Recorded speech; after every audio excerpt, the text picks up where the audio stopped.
안녕하세요. 이제 막 결혼 1년 차를 넘기는 신혼부부입니다. 저는 올해로 35살이고 남편은 37살이에요. 저희가 결혼이 남들에 비해 많이 늦은 편이긴 합니다. 남편과는 연애 결혼을 했는데 결혼하기 전 연애 기간만 해도 5년을 넘게 만났어요. 제 나이가 30을 넘기면서 그때부터 남편과 결혼 이야기를 이미 주고받고 있었습니다. 그 후로 결혼까지 거의 4년의 시간이 걸린 셈이지요. 남편이 대학교를 졸업하고 바로 좋은 회사에 취직을 하게 되면서 또 그때부터 알뜰살뜰 돈을 모아놓은 덕분에 이미 결혼 이야기 오갈 당시에도 어느 정도 기반이 많이 마련된 상태였어요. 저 또한 남편만큼은 아니었지만 상당히 돈을 많이 모아놓은 상황이기도 했습니다. 이미 연애 초반부터 두 사람의 장래에 대해 서로 확신을 가지고 있던 저희였다 보니 결혼을 미룰 이유는 하등 없었어요. 하지만 그런데도 불구하고 결혼식을 올리는 데까지 그 후로 4년이 더 걸린 데에는 나름의 사연이 있었습니다. 저희 남편이 집안의 둘째이고 위로 형이 한 명 있어요. 올해로 아주버님도 나이가 40을 넘기게 되었는데 아직도 결혼을 못하고 혼자 지내고 있는 상황입니다. 그리고 저희 결혼이 늦어진 이유는 바로 그 아주버님이 결혼을 아직 못했다는 데 있었어요. 장남이 아직 혼자인데 둘째가 어찌 결혼을 하냐며 반대를 해온 사람은 시부모님도 아니었고 아주버님도 아니었어요. 집안의 최고 어른인 할머님이 아주버님이 결혼하기 전까지는 절대로 저희들 결혼을 허락해주지 않겠다고 나오셨거든요. 시부모님이 그것 때문에 엄청 답답해하셨어요. 그런데 시아버지께서 워낙에 할머님 말에 거역을 못하는 분이셨던지라 그렇게 저희들 결혼이 미뤄지게 되었던 것이었습니다. 아버님은 저희한테 올해는 꼭 할머님을 설득해 저희들 결혼을 시켜주겠다고 하셨지만 번번이 그 시도는 실패로 돌아갔어요. 그렇게 올해는 허락을 받아주시겠지 하면서 한 해 한 해 넘기다 보니 어느덧 저희는 연애만 5년차를 넘기는 상황까지 오게 되었던 겁니다. 아주버님의 조건 자체만 두고 본다면 결혼을 못할 만큼 개차반인 사람도 아닙니다. 얼마 차이나지 않지만 연봉도 저희 남편보다 높은 편이고 어렸을 때부터 학교에서 전교 등수를 놓쳐본 적이 없을 만큼 수재라고 해요. 대학교도 우리나라에서 이름값으로는 둘째가라면 서러울 만큼 좋은 학교를 나왔고요. 연애 초반에는 조건도 나쁘지 않은 사람이 왜 결혼을 못한 건가 싶었죠. 저는 단지 그간 열심히 사느라 마음에 드는 사람을 만나지 못한 거 아니겠냐 하고 생각했었죠. 처음 아주버님 때문에 저희가 결혼을 미뤄야 하는 상황임을 알게 되었을 때 제가 어떻게든 이 상황을 해결해 보려고 아는 사람 통해 아주버님한테 어떤 분을 소개시켜드리기까지 했어요. 그리고 그때 왜 아주버님이 저 나이 먹도록 여자친구도 없이 혼자 지내고 있는지 그 이유를 알게 되었습니다. 그냥 4차원이라서 혼자 자기 세상 속에 갇혀 사는 사람이면 그냥 특이한 캐릭터구나 싶었겠는데 그런 게 아니었어요. 그냥 성격부터 문제가 있던 사람이었고 그 더러운 성질머리 때문에 아직도 혼자 지내고 있었던 거였습니다. 저는 그런 것도 모르고 뭣도 모르고 지인 통해 아주버님을 소개시켜줬다가 욕만 잔뜩 얻어먹었네요. 소개팅 자리에 상대방분의 나이를 듣자마자 내가 30대 중반 여자를 만나려고 이 나이 먹도록 결혼도 안 하고 살았는 줄 아느냐며 이야기 한마디도 나누지 않고 혼자 자리를 박차고 뛰쳐나왔답니다. 아무리 마음에 안 들었어도 동생하고 결혼하기로 한 사람인 제가 나서서 자리를 만들어준 건데 그런 건 생각도 안 하고 그런 식으로 나왔다는 것부터가 이 사람 성격이 거의 인격 파탄자에 가깝다는 걸 알 수 있었어요. 남편한테 왜 아주버님 성격이 저 모양이냐고 미리 말을 해주지 않았던 거냐 따져 물었었는데 남편이 그래도 내 가족인데 어떻게 흉을 보겠냐며 자기도 형이 저렇게 나올 줄 몰랐다고 엄청 멋쩍어 했었습니다. 아주버님 때문에 남편하고 싸우는 것도 말이 안 된다 싶어서 남편 사과 한마디 듣고 더는 이야기하지 않기로 했어요. 그리고 제가 나서서 어떻게든 아주버님 결혼 자리 알아봐주는 오지랖도 그만 부리겠다고 다짐을 했습니다. 아무튼 그 후로는 아버님이 할머님을 설득하기를 기다리는 수밖에 없었죠. 말씀드렸다시피 저는 이미 남편과 결혼에 대해 어느 정도 확신을 가지고 있었다 보니 아주버님 때문에 혼사길이 막혔다고 한들 다른 사람을 만나고 싶은 생각은 전혀 없었습니다. 다만 그게 결혼까지 5년이나 더 걸릴 거라고는 생각을 못했을 뿐이에요. 한 해 한 해 그렇게 시간만 보내다가 3년이 지나서부터는 오기가 생겨서 언제까지 기다려야 되나 보자 하는 생각이었습니다. 하지만 끝내 아버님은 할머님의 허락을 받아내지 못하셨어요. 저희가 끝내 결혼식을 올리게 된 이유는 할머님이 돌아가시면서 더 이상 허락을 구할 필요가 없어졌기 때문입니다. 그리고 그제서야 시어머니의 주도로 저희들 결혼식이 정말 번갯불에 콩 구워 먹듯 빠른 속도로 진행이 되었어요. 이미 결혼 이야기 처음 오가기 시작했을 때부터 어느 정도 준비가 되어 있던 상황이었는데 그 후로도 결혼을 전제로 쭉 만남을 이어왔다 보니 당장 대출 하나 없이도 신혼집을 한 방에 정리할 만큼 많은 돈이 모여있는 상황이었습니다. 결혼 준비라고 뭐 예약해놓은 건 없지만 좀 두루뭉술하게 저희끼리 정해놓은 것들도 많았어요. 신혼집도 그중 하나였죠. 처음에는 저희들 모아놓은 돈을 가지고 경기권 집값 조금 저렴한 곳에 살림을 차려서 돈 모일 때마다 집을 이사를 가겠다는 생각이었는데 할머님 반대로 결혼을 몇 년 더 기다리다 보니 그냥 시작부터 서울에서 전세를 구해 신혼살림을 차릴 수 있을 만큼 상황이 되더라고요. 그런데도 또 2년을 기다려야 했고 그때 돼서 모인 돈을 보니 전세로 시작할 것도 없이 대출 좀 더 받아서 아예 서울에 집을 구하면 될 만큼 돈이 모여 있었어요. 저랑 남편 회사 두 군데 전부 다 직원복지 차원으로 해주는 대출이 있었는데 그거로 모자란 돈을 대출받으니 이자 부담도 많이 적었습니다. 그렇게 저희는 결혼식 날짜가 잡히기 전에 신혼집을 먼저 구하게 되었습니다. 계획한 대로 서울이었고 강남하고는 조금 거리가 있긴 하지만 출퇴근하는데 교통도 좋고 투자 가치도 있고 서울 내에서도 비교적 신축인 아파트를 구하게 되었죠. 이제 진짜 결혼식 날짜만 잡으면 되겠구나 하는 와중에 갑자기 할머님의 유지를 받들어 결혼을 반대하는 사람이 한 명 생기게 되었는데 그건 다른 사람도 아니고 저희 결혼을 이만큼이나 뒤로 미뤄지게 만들어버린 장본인 아주버님이었습니다. 여태까지 기다렸는데 좀 더 기다리면 어떠냐고 결혼식에 친척들은 물론이고 어릴 때 아주버님하고 남편을 동시에 알고 지냈던 친구들도 몇 명 올 텐데 그 사람들 보기 부끄러워서 어떻게 자기가 견디겠냐며 말도 안 되는 억지를 부리기 시작했어요. 하지만 다행히도 저희 결혼을 막을 수 있는 유일한 사람인 할머님은 더 이상 계시지 않았고 아버님 또한 그간 저희를 5년이나 기다리게 만들었다는데 미안한 마음뿐이셨다 보니 아주버님의 억지는 받아들여지지 않았습니다. 정말 다행인 건 할머님이 돌아가시면서 장남 먼저 결혼하기 전까지 둘째 먼저 보내는 건 안 된다고 유언을 남기지 않으신 거 아닐까 싶어요. 아무튼 그 뒤로 아주버님은 어떻게든 저희들 결혼식을 회방 놓을 생각밖에 없어 보였습니다. 뜬금없이 전화해서 결혼식 음식은 꼭 뷔페로 해야 한다고 억지를 부리지를 않나 결혼을 반대하던 인간이 저희들 결혼식이라도 망쳐야겠다 심술이 난 건지 축가를 자기가 부르겠다질 않나. 나중에 가서는 저희들 신혼살림 고르는 데까지 따라와서는 여기 건 이래서 나쁘고 저기 건 저래서 나쁘고 가성비 싸구려 제품을 쓰다가 망가지면 바꾸고 하는 게 훨씬 좋다는 식으로 훈수를 두기 시작했어요. 그래서 아주버님한테 누가 들으면 결혼 한 12번은 더 해본 사람으로 알겠다고 빈정거리면서 한마디 했죠. 저희가 쓸 살림이고 저희 결혼식이니만큼 저희가 어련히 알아서 할 테니 이런데 좀 쫓아오지 말고 그럴 시간 있으면 결혼할 사람이나 찾아보라고 했어요. 만약에 저희 결혼식 올리기 전까지 결혼할 사람이 생기면 그땐 저희가 기꺼이 결혼식 날짜를 한 번 더 미뤄드리겠다고요. 그래도 아주버님이라고 저한테 한 소리 들은 게 자존심이 상하긴 했는가 본지 그 뒤로는 저희들 뭐 하는데 더 이상 따라다니질 않더군요. 그냥 싫은 소리 한마디 하면 되는 건데 저도 그동안 뭐하러 손윗사람이라고 당하고만 살았나 그런 생각이 들었어요. 그리고 앞으로 결혼하고 나서도 다른 사람은 몰라도 아주버님한테만큼은 양보 안 하고 당해주지도 말아야겠다 하는 다짐을 하게 되었습니다. 하지만 제가 한 소리 한 것도 약발이 다 한 건지 결혼식을 하루 앞두고 아주버님이 말도 안 되는 마지막 진상을 부리기 시작했어요.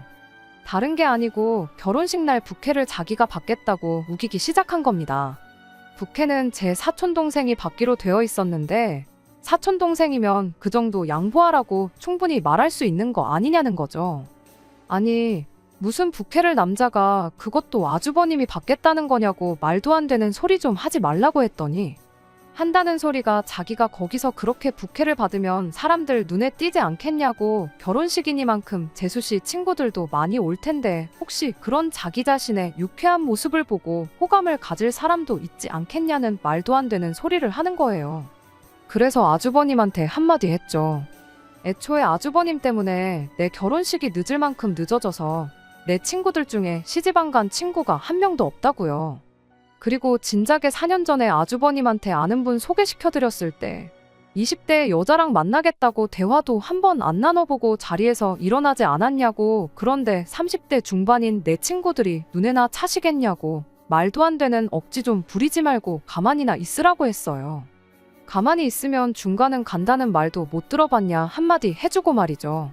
그리고 혹시나 결혼식 와서 내 친구들이나 손님들한테 추근덕거릴 생각이면 저희들 결혼 축하해 주실 필요도 없고 축의금 같은 것도 바라지도 않으니까 그냥 오지 마시라 한마디 해줬습니다. 다행히 결혼식 당일에 아주버님이 제가 우려하던 헛짓거리는 하지 않았나 봐요. 내심 그게 결혼식 하는 내내 신경이 쓰였는데 천만 다행이었죠. 그래도 이제 결혼식까지 올렸고 진짜로 부부가 되었으니만큼 더 이상 아주버님 때문에 스트레스 겪을 일은 없겠구나 싶었어요. 그런데 그건 저희 오산이었습니다. 남편과 정식으로 부부가 되니 이제는 별 말도 안 되는 문제로 아주버님이 저희들 속을 썩히기 시작했거든요. 신혼여행 마치고 돌아온 지 몇 주 지나지 않아서의 일이었어요. 사실 진작에 남편하고 집을 구해서 결혼식 올리기 전부터 같이 살고 있었지만 식도 안 올렸는데 집들이 먼저 하는 건 조금 아닌 것 같아서 그때 미루던 집들이를 하게 되었거든요. 시부모님을 초대한 날에 당연히 아주버님도 집들이에 같이 따라오게 되었고요. 시어머니만 집들이 하기 전에 딱 한 번 저희 집에 오셨었지, 아버님이나 아주버님은 그날이 처음 저희 집에 와보는 날이나 마찬가지였습니다. 그런데 아주버님이 도착하자마자 집 구경은 할 생각도 없어 보이고 혼자 소파에 자리 잡고 앉아서는 핸드폰 화면에서 눈을 떼고 있지 않고 있었어요. 저 인간이 뭐 하나 싶은 생각이었는데 아마 집들이 오면서 저희 집 시세를 인터넷으로 검색을 했었나 봐요. 부동산 사이트 여기저기를 찾아보고 혼자서 확인을 하고는 난데없이 저희한테 이 집을 살 때 쓴 통장 내역을 좀 확인해 봐야겠다고 하는 겁니다. 갑자기 통장 내역은 뭔 소리냐 물었더니 아주버님이 대놓고 신혼부부가 시작하기엔 이 집 시세가 말이 안 된다고 따지기 시작하는 겁니다. 장남인 자기가 아직도 결혼을 안 했는데 혹시 니들 내가 지원받아야 했을 돈까지 전부 끌어다가 니들이 사용한 거 아니냐고 그 내역을 확인해 봐야겠으니 당장 통장부터 가져오라고 아주 바닥에 등을 깔고 누워서는 어린애 마냥 땡깡을 부리기 시작했어요. 그래서 아주버님한테 한마디 했죠. 누구 때문에 결혼식도 못 올리고 연애만 5년을 더 하다 보니까 돈이 안 모일래야 안 모일 수가 없었다고요. 저랑 남편 연봉 생각해보면 진작에 모아놓은 돈도 있고 5년이면 못 모을 돈도 아닌데 그건 계산 안 해보셨냐고. 이 집에 아주버님이 지원받을 돈은커녕 양가 부모님한테 땡전 한 푼 받은 거 없으니 걱정하지 말라고 한마디 했습니다. 하지만 아주버님은 저희 말을 믿을 생각이 없어 보였어요. 애초에 통장을 보여줬어도 말도 안 되는 억지를 부리면서 또 꼬투리를 잡을 게 뻔했는데 굳이 통장 내역까지 보여줘가며 증명을 해야 할 이유도 없겠다 싶었습니다. 그랬더니 아주버님이 이젠 난데없이 잘난 척을 하기 시작했어요. 그럼 내 덕에 니들이 시작부터 이런 좋은 집에 신혼살림 차린 거나 마찬가지 아니겠냐고. 이렇게 니들이 행복해진 데에는 내 공이 큰데 니들만 좋은 집 살면 되겠냐며 자기한테 뭐 하나 안 해줄 거냐더군요. 그러더니 자기가 앞으로 여자도 만나고 그러려면 멋들어진 외제차 한 대 정도는 있어야 하지 않겠냐며 난데없이 차를 한 대 뽑아달라는 소리를 하는 겁니다.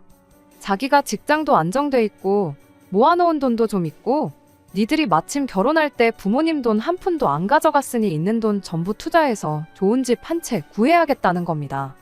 니들이 차 한 대 뽑아주면 그 돈만큼 집에 돈을 더 쓸 수 있으니 이제 결혼할 사람만 구하면 되는 거 아니겠냐며 저희가 좋은 집 살게 된 게 다 자기 덕이라는 듯이 이야기하는데 시부모님 보는 앞에서 이 인간을 한 대 쥐어박을 수도 없고 정말 미치고 팔짝 뛸 노릇이었어요. 시부모님은 그 와중에 아주버님 눈치를 보면서 면허도 없는 게 자동차가 웬 말이냐며 일단 면허부터 따고 이야기하자고 상황을 대충 무마해 주셨습니다.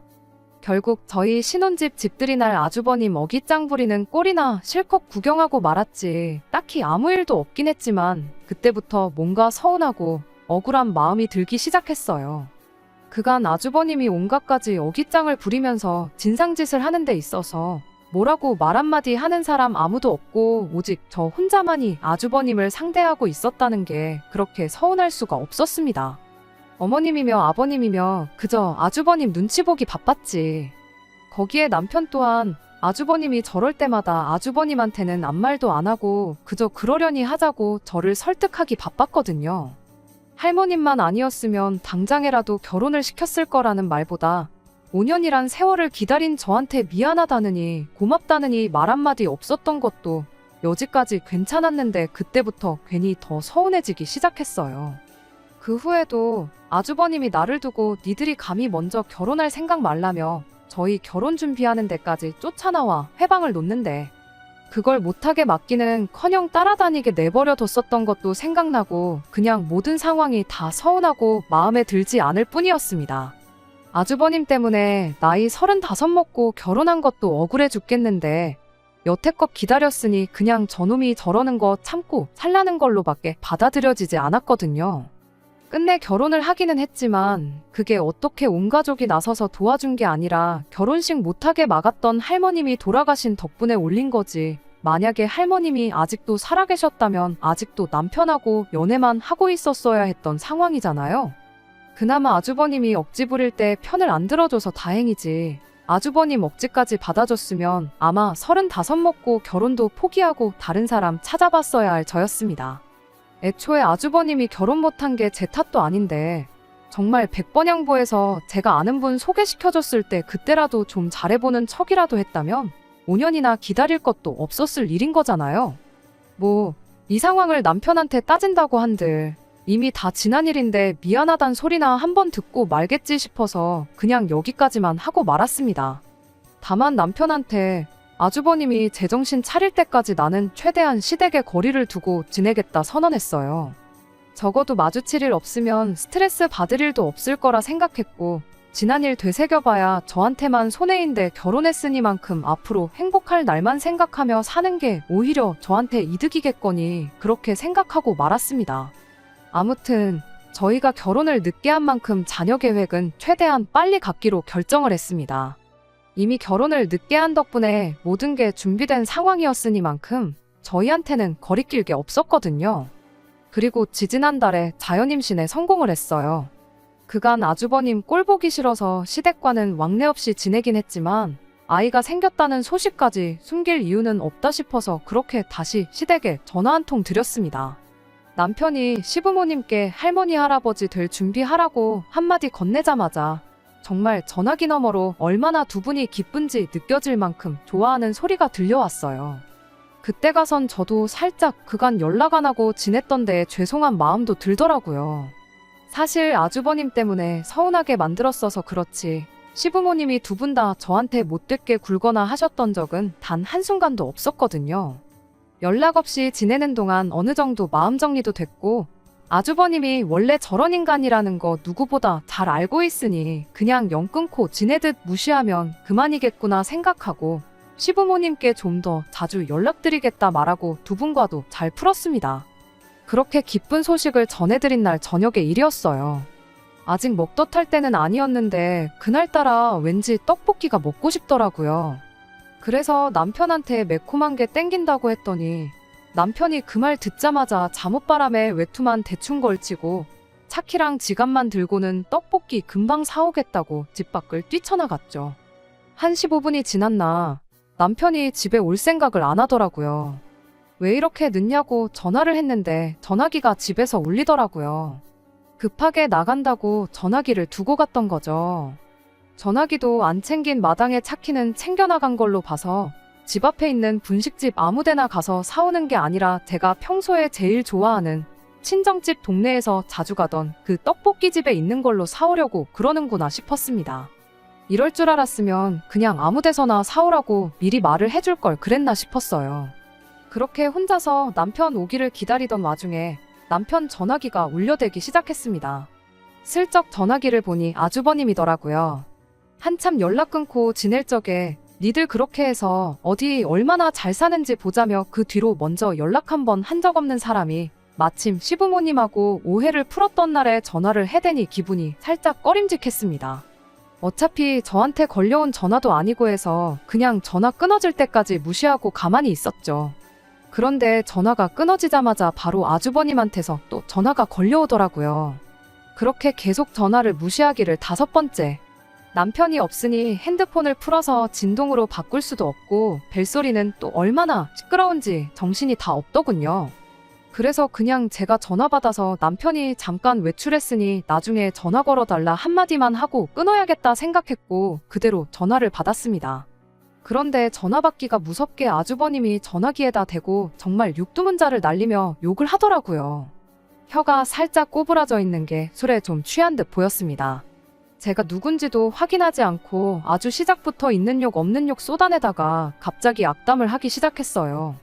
자기가 무슨 형으로서 동생 잘 되길 바라는 마음에 순서도 모르고 형보다 먼저 결혼하겠다는 거 양보해줬는데 어떻게 애까지 먼저 만들 수가 있냐면서요. 지가 먼저 결혼해서 애 낳을 때까지 저희가 기다렸어야 하는 게 정상 아니냐고 말도 안 되는 소리를 하더라고요. 그래서 어이가 없어서 그건 또 무슨 소리냐고 제가 한마디 했어요. 그랬더니 내 동생은 어쩌고 네가 전화를 받냐면서 남편한테 쏟아내던 분노를 저한테 쏟아내기 시작하는 겁니다. 따지고 보면 다 저 때문이라고. 저만 아니었으면 동생이 먼저 결혼할 일도 없었을 테고 나중에 태어날 내 자식이 동생 자식보다 나이가 어려서 집안 족보가 개족보가 될 일도 없었을 거라면서 자기 결혼 못해서 혼자 지내고 있는 걸 제 탓을 하는 거 아니겠어요. 어이가 없어서 그냥 전화를 끊어버리려고 했는데 니들 애 태어나면 내가 어떻게 하는지 한번 보자고 개소리를 쏟아내는데 정말 그 말을 듣고는 참을 수가 없었습니다. 그래서 그냥 마음속으로만 생각하고 있던 말들을 그대로 전부 쏟아내버렸어요. 네가 여지껏 결혼 못한 걸 왜 내 탓을 하느냐고. 정신머리가 그렇게 썩어 빠졌으니 여지껏 그 나이 먹도록 결혼도 못하고 혼자 지내고 있는 거 아직도 모르냐고요. 그딴 성질머리로 평생 결혼이나 할 수 있겠냐고. 모르긴 몰라도 네 결혼하는 거 기다려줬다간 남편도 평생 결혼 못했을 거라고. 5년이나 기다려주고 동생이라도 데려간 나한테 고마워하라고 한마디 해줬습니다. 그랬더니 아주버님이 전화기에다 대고 집에서 딱 기다리라고 자기가 찾아간다고 아주 끝장을 보자며 난리를 치는데 그 소리까지 들으니 술 취한 인간이 뭔 짓을 못할까 싶어서 겁이 덜컥 나기 시작했어요. 그때 때마침 남편이 떡볶이를 사들고 집에 돌아왔습니다. 허겁지겁 들어오는 걸 보니 제가 전화로 아주버님과 싸우는 소리를 듣고는 급하게 집 안으로 뛰어들어왔나 봐요.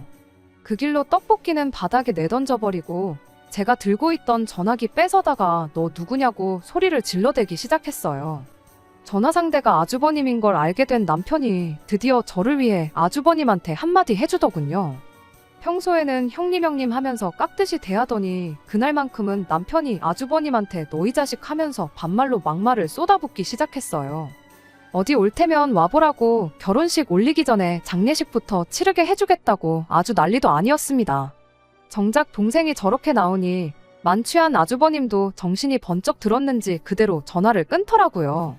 남편이 저한테 왜 그러니까 무슨 영양가가 있다고 그 전화를 받았냐고 한마디 하기는 했는데 저는 드디어 남편이 저를 위해서 한마디 해줬다는 사실이 그렇게 기쁠 수가 없었어요.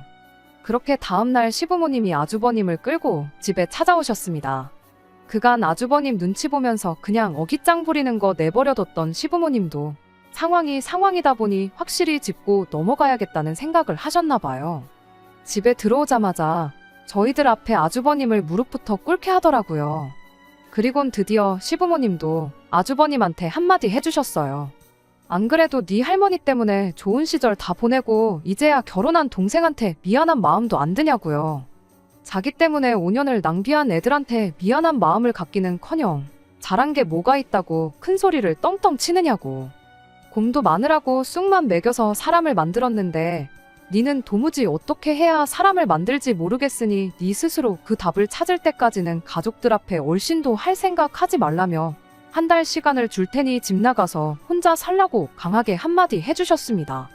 그리고 앞으로 결혼이 되었든 당신들로부터 땡전 한 푼 받을 생각 하지 말고 네 동생이 했듯이 네 혼자 힘으로 알아서 살라고 한마디 하시고는 집에서 미리 챙겨온 짐가방을 아주버님한테 던져줬어요. 집안에 왕노릇 하면서 깽판만 치던 아주버님이 시부모님 두 분이 그렇게 나오니 찍소리도 못하고 있다가 짐가방 던져주면서 집에서 아예 내쫓기게 생기니 그제서야 눈물을 질질 짜면서 죄송하다 빌기 시작하더라고요. 시부모님이 나한테 죄송할 게 아니라 네 동생하고 우리 며느리한테 사과하라고 단호하게 한마디 하시는데 아주버님은 자존심이고 뭐고 챙길 것도 없겠다 싶었는지 말 끝나기가 무섭게 저희한테 큰절까지 하면서 사과를 하기 시작했습니다. 거기서 남편이 시부모님한테 한마디 하더군요. 지금 사과만 가지고는 진심인지 아닌지 모르겠다고. 형님이 부모님 댁 나가서 한 1년 정도 고생하다가 그리고 나서 다시 사과하면 받아줄 수도 있을지 모르겠다고 한마디 하더라고요. 그 말 끝나기 무섭게 아주버님이 남편 바짓가랑이를 붙들고는 자기가 이 나이 먹고 혼자 나가 살면 밥이라도 챙겨 먹고 살겠냐며 제발 한 번만 봐달라고 용서를 빌더라고요. 제가 지난 5년 동안 받은 스트레스에 비할 만큼은 아니지만 그래도 속 하나만큼은 정말 후련해졌어요.